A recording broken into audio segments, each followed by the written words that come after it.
In addition to statistics, R is also known for its really powerful data visualization capability. ggplot2 is the most popular package for data visualization. This package is a part of tidyverse family of packages, so you will have to first load the tidyverse package. ggplot2 package gets automatically loaded with it. ggplot2 layout is based on grammar of graphics design philosophy. Each graph gets created using a set of independent components called layers that can be composed in many different ways. This makes ggplot2 very powerful because you are not limited to a set of predefined graphics, but you can create new graphics that are precisely tailored to your problem. So what is this grammar of graphics? So in brief, the grammar tells us that a statistical graphic is a mapping from data to aesthetic attributes such as color, shape, size of geometric objects such as points, lines, and bars. For example, you have the data and you want to create a scatter plot between two variables. So in this case, the geometric object that you will going to use will be the points, and the color of those points will be the aesthetic attribute. So this is how the grammar of graphics is used while creating all of the plots in ggplot2 package. The plot may also contain statistical transformations of the data and is drawn on a specific coordinate system. So for example, in case of a scatter plot, you need to map one variable on x-axis and another variable on y-axis. So you create a kind of a coordinate system. If you want to draw a pie chart, then in that case you need to have a polar coordinate system. So you have aesthetic attributes, in this case the color of points, you have geometric objects, in this case the points, and you have the statistical transformation, in this case the coordinate system. Plus you can also use faceting. That means you can generate the same plot for different subset of the data set. So it is this combination we call as the grammar of graphics. It's the combination of the aesthetic attributes, it's the geometric objects, then the coordinate system, and some part of faceting the data. Combined together, they make the independent components that make up a graphic. So this is the design philosophy that has been followed by all the ggplot2 package. Now let us briefly see how we can able to use this grammar of graphics to plot the charts. Now there are three main layers, and these three main layers you must have in order to plot any graphics in ggplot2 package. So the first layer, sort of a base layer, is always a data set, because you need to have some data in order to plot something. So this first layer is laid with the help of ggplot function. It has a data set.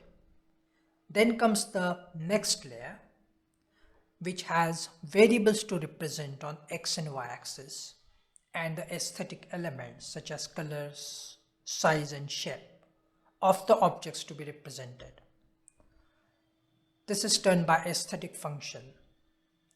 Now the second layer here talks about all the aesthetic elements. So the color, the shape, the transparency of your graphics, that is taken care. And of course the x and y axis representation or the coordinate system is all taken care by the aesthetic layer. And the third layer that comes on top of the aesthetic layer is called as a geom layer. Geom stands for geometric objects. It represents how actually you are going to see the plot. So whether it will be a line plot or the scatter plot or the bar plot or the histogram. So which geometric objects that you are going to use, it is decided by this third layer. Now bare minimum, you need to have all these three layers in order to generate the graphics in ggplot2 package. If any one layer is missing, then you can't able to generate any of the graphics. Okay, so these three layers are bare minimum which is required, and then you can build on the rest of the layers on top of these three layers.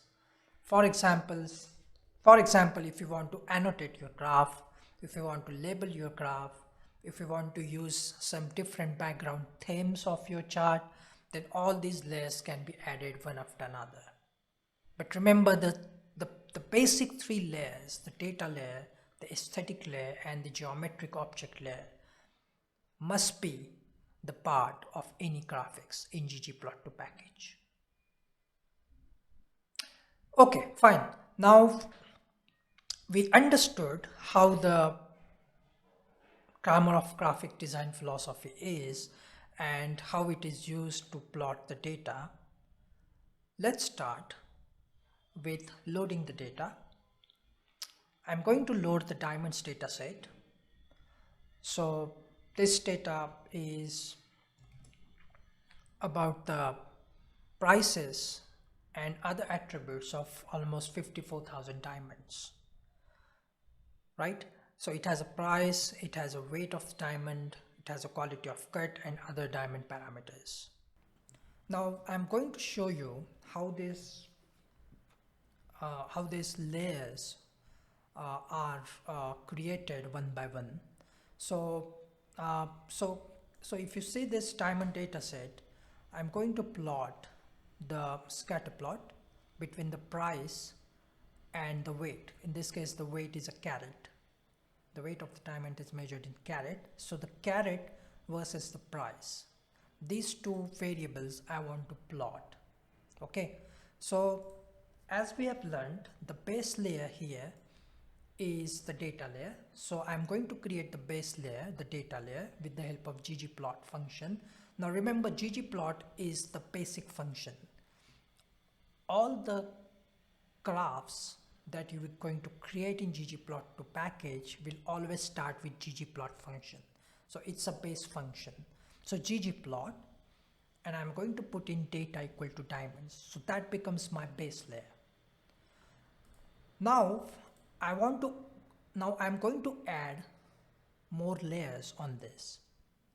Okay, and when you want to add the layers, you will have to use the plus sign. So before adding any new layer, you need to add a plus sign in front of the previous layer. Okay, so plus sign, and my second layer starts. So the second layer here is the aesthetic layer. Now here I'm going to create the coordinate system. So in this case, I'm going to map carat, the weight of the diamond on x-axis, and the price of the diamond on the y-axis. So here we have created two layers. Now let's execute this. Now you can see that it has sort of created a canvas. Okay, but we have not plotted anything on this. We have just created the canvas. These two layers have created a canvas. It has created a x-axis, the y-axis, and now the third layer we are going to use will be a geometric layer. Now the third layer will decide how we are going to represent the data on this canvas. Now in this case, we will going to represent the data as a scatter plot. So the geometric element that I'm going to use is a points. So I will use geom_point function here as the third layer. So plus, I'm going to add the third layer, geom_point. Now if I execute this, then you can see the all the 54,000 points are plotted on this chart, right? So we have used three layers because three layers are the bare minimum that we want to plot the graph. Now I am going to show you how the aesthetic part, in this case the color aesthetic parts, really works. Now if we look at this diamond data again, this variable cut, which is a categorical variable, this variable cut can be mapped onto the color aesthetic. So if I map this cut variable with the help of color aesthetic, what it's going to do is it's going to color the points according to the type of diamond cut. So each point now on this scatter plot will get categorized as per the type of cut, and the distinction between the categories will be made clear with the help of a color. So now I am going to now add color as an aesthetic, and I am going to differentiate the various points on the plot with the help of a cut variable. So let's execute this and let's see what we get.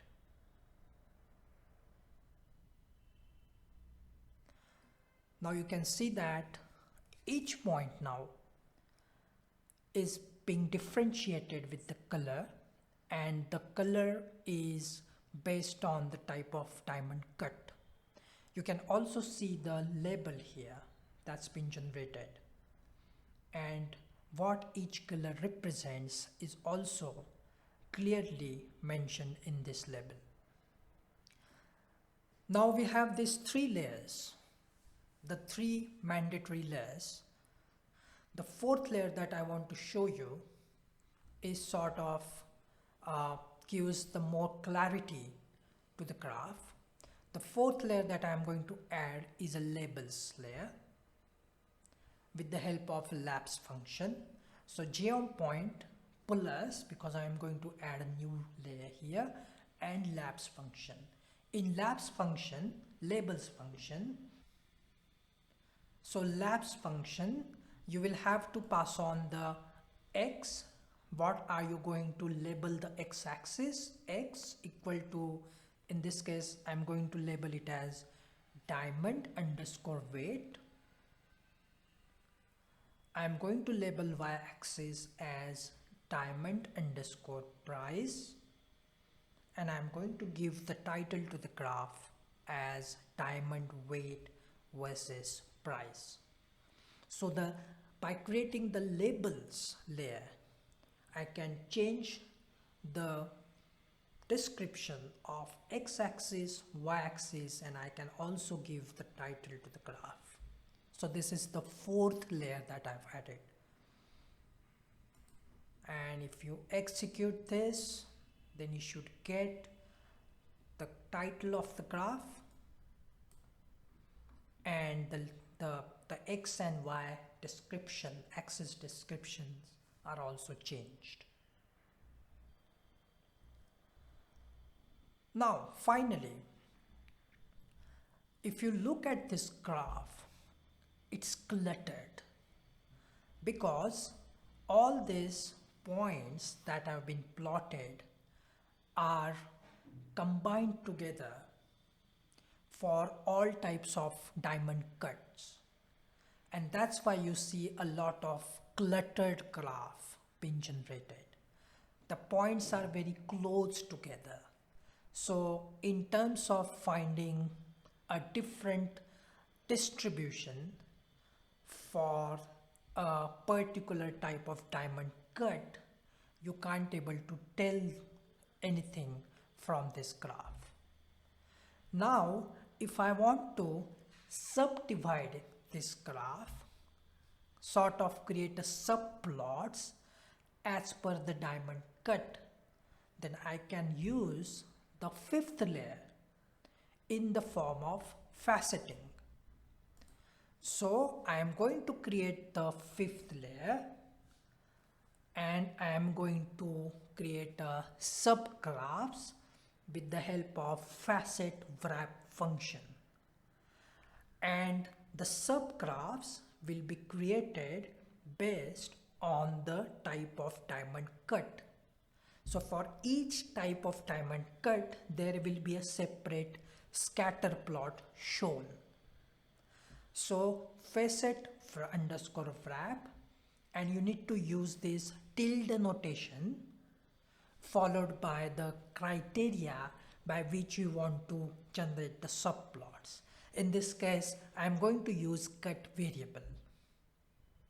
Now, but before you do that, we no longer require any color distinction for the points, because we are going to create anyways a separate scatter plot for that particular diamond cut. So I am going to remove color equal to cut argument, which I have given earlier to the aesthetic function, and now I am going to execute this. So you can see that a separate subplots got created as per the diamond cut, and the distribution of the points for each type of diamond cuts is getting more clear in such type of faceting layout.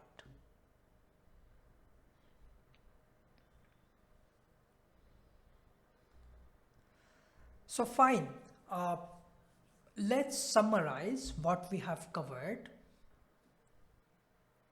So we started with understanding the grammar of graphics design philosophy.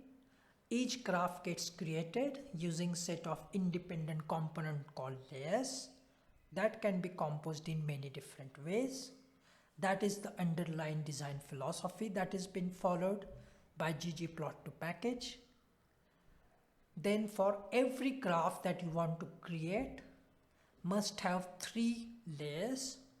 The base layer is a data layer, which you create with the help of ggplot function. You pass on the data set. The second layer is an aesthetic layer. You create the coordinate system, as well as you use the aesthetic parts such as color and shape.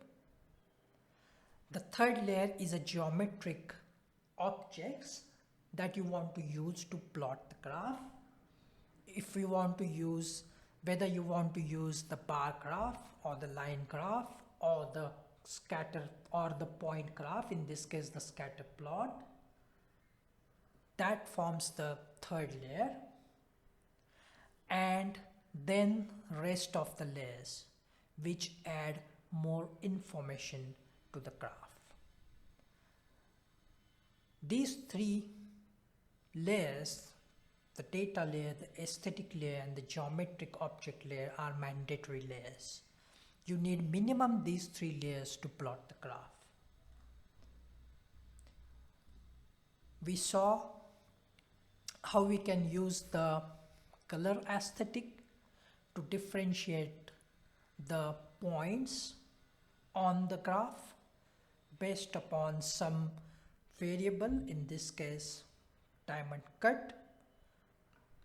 We also saw the faceting function, which is used to create the subplots based upon some criteria.